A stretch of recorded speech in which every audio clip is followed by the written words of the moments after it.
Dance వేస్తూ ఎందుకు వేస్తాం అంటే అందరి సంతోషం. ఎందుకంటే దావీదు మహారాజు కూడా డాన్స్ వేస్తారు. దావీదు మహారాజు అంటే భక్తి చేయడానికి ఇష్టపడం, కానీ దావీదు మహారాజు లాగా డాన్స్ వేస్తానికి మాత్రం ఇష్టపడుతూ ఉంటాం.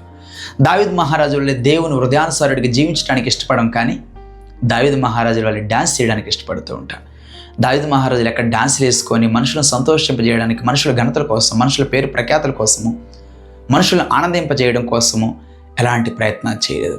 దావీదు మహారాజు దేవుని స్తుతిస్తూ ఆరాధిస్తూ మందసాన్ని తీసుకొస్తున్నాడు. పరవశించి నృత్యం చేస్తున్నప్పుడు తన భార్య అయిన మీకాలు కూడా ఆయన మీద అసహించుకున్నట్టు మనం చూస్తూ ఉన్నాం.